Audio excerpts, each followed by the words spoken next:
The Senate Majority Leader Mitch McConnell has called on Republican candidate Roy Moore to withdraw from his race in Alabama over sexual misconduct allegations, which include molesting a 14-year-old girl. Now, 5 women in total have come out and claimed that Moore pursued them while working as a lawyer, and many of these women were still in high school. Now, one of them, Lee Korfman, said she was just 14 years old, below Alabama's age of consent, when Moore brought her back to his home and molested her. Another woman, the newest person to bring allegations, Beverly Young Nelson, said on Monday that Moore had once locked her in his car and sexually assaulted her. Now, one of his former co-workers, Teresa Moore, said, quote, "As a deputy DA in Gadsden when Roy Moore was there, it was common knowledge about Roy's propensity towards teen girls." So these allegations, they'd followed him around for a long time. Apparently, everybody just kind of knew that this guy was a creeper and he'd go around trying to pick up teen girls.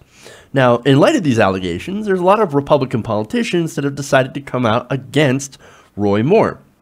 Now, this includes Mitch McConnell, who told reporters that, quote, "I believe the women." Isn't it amazing that it takes a lot of conservative women for Republicans to go, "Oh my God, I actually believe a victim"?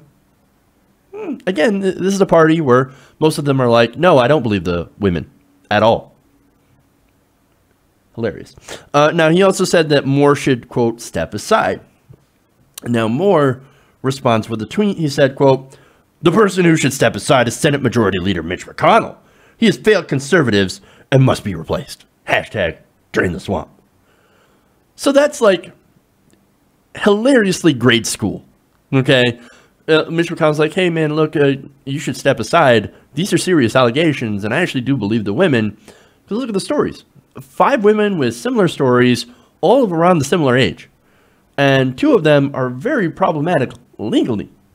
Maybe even 3 of them, actually, because the 19-year-old was somebody that he had allegedly given alcohol to, and that was, of course, she was underage.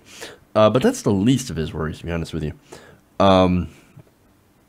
So, and of course, Moore has to respond with something that's, like I said, incredibly high school. Like, "No, you should resign because you suck." Okay, man. Hey, if that's what you're going with. Now, Mitch McConnell isn't the only senator calling him out. You have Senator Steve Daines, Mike Lee. They pulled their support from Moore on Friday. You also had Ted Cruz, who also pulled his support. Wow. Now, their statements, of course, came after Moore said in an interview with Hannity on Friday that the women's reports were false, but he had, quote, "dated a lot of young ladies 40 years ago. Asked if he had dated teenagers, he replied, not generally, no." Well, we've got 5 women that disagree and 30 witnesses on record that also disagree. You had a thing for young girls. That's creepy. Now, you also have somebody named Blake Ursey talking to AL.com saying, quote, "He would go and flirt with all these young girls." He also added that tales about Moore had been floating around town for at least 3 decades. Quote, "It seemed like every Friday or Saturday night you'd see him walking around the mall like the kids did." So again, a lot of these stories are very, very similar. 5 different women, similar stories. And look, none of these women are liberal, okay? Many of them vote regularly for Republicans and for people like Trump, who, by the way, in his Hollywood Access tape, famously said that you can just grab women by the genitals and they'll just let you. It's a bit ironic, and people will rightly point that out, like, hey, wait a minute. So you voted for someone who said that sexual assault is okay, and now you're coming out and saying, well, I was sexually assaulted by this person, and that's why he shouldn't be our senator. Hey, look, it's fair to point out some of that criticism, and I get that. But at the same time, they were assaulted, and that is a terrible thing to have to go through. Personally, I have not experienced it, thankfully, but there are a lot of women out there who had experienced it, and I believe that it's a good thing for them to be able to come out and to tell their story. Now, with that, it's clear that establishment Republicans are starting to distance themselves from Roy Moore. They never liked him in the first place because, look, they had backed Luther Strange. Luther Strange lost. He got crushed because, unfortunately, the electorate in Alabama is so incredibly extreme. To illustrate that, I got some polls for you. There's a Fox News poll in September that showed that 60% of Republicans had an unfavorable view of Senate Majority Leader Mitch McConnell. That's up from 33% just a couple of months earlier. So McConnell, not popular now, and he certainly isn't popular before.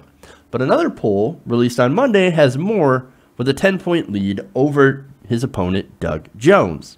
There's another poll in which 37% of Alabama evangelicals said the allegations against Moore made them more likely to vote for him.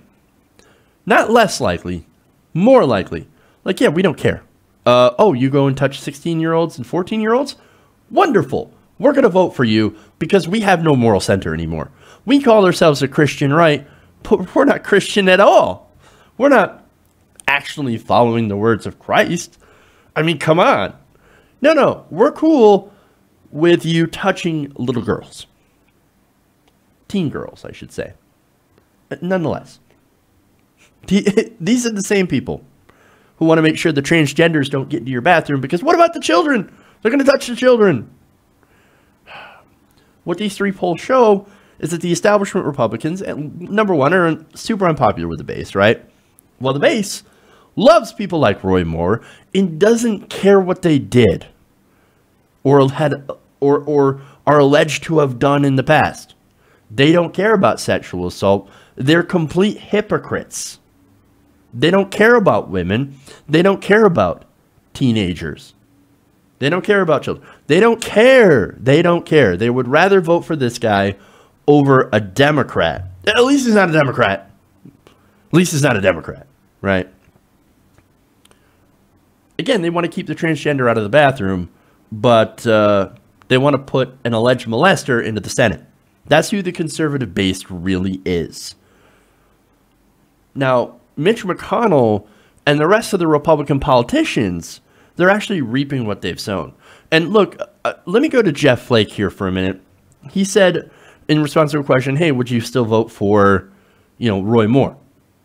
He said, no, I would vote for the Democrat over Roy Moore. So look, this is what happens when, by the way, people like Flake no longer have to pander to the base. They know their base is misogynistic. They know their base is, the large chunk of it is racist. They know their base are filled with terrible, terrible people. And so they got to pander to that. Jeff Flake doesn't have to pander to that anymore. So he's like, yeah, I'm not going to vote. I'm not going to be in favor of that. He allegedly molested a 14-year-old. No, definitely not in favor. You'd be crazy. But unfortunately, there are a lot of people in Alabama and other places across the country which are more than happy to do that. And that's gross. And like I said, this is what the Republican base is. They have lost all sense of reality. They're reaping what they've sown, all the demonization of liberals, while also doing the corporatist policies. And of course, the media, right-wing media, creating this alternate reality that has now essentially run away from them. It has turned on them. It is their Frankenstein. This is the monster extreme conservatism has created. This is a base that is so insular to facts, logic, and reason that they would rather throw in with a monster like Roy Moore because they believe that the other guy is that much worse. And that Republicans who actually do take a stand against these extremists, and believe me, Mitch McConnell is nobody's moderate, are also demonized. And this is the world that we live in now, and this is the world that gave us Donald Trump. Now, I've told you before, this is not Donald Trump's fault, okay? This is, like, Donald Trump isn't anything new. He is republicanism. He is conservatism taken to its logical extreme. This is the natural progression of a country, of an ideology that continues to go further and further to the right. He is the id of the modern Republican Party. He is not separate. Republicans and centrist liberals, some Republicans, I should say, establishment Republicans, want to pretend that he is something completely different and off base. Like, oh my God, I can't believe this.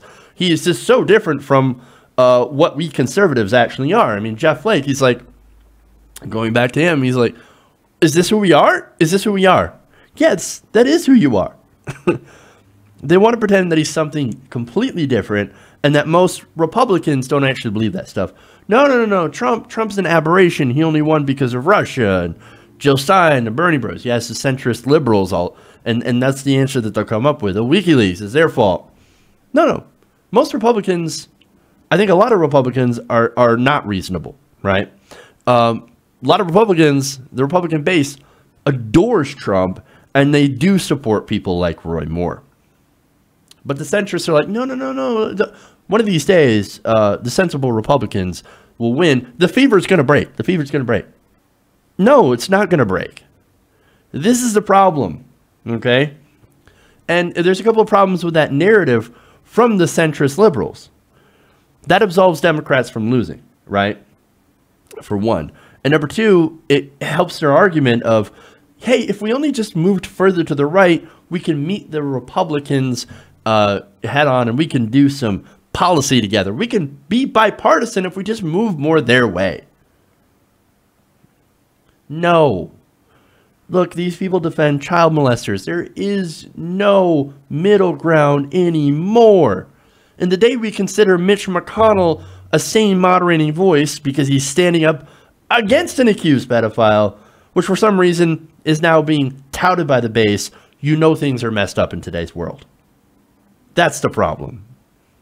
And while it's fun to see Republicans fight each other, knowing how both extreme are, how extreme both of them are, and how they represent a major political party, well, look, in the end, this is actually incredibly sad and disheartening. I worry for the future of the Republic if this is what the choice that we have. Hey everybody, thanks for watching this video. If you want to see more like this, please hit the subscribe button below. And if you want to support truly independent progressive media, please consider becoming a patron at patreon.com/TYTNation.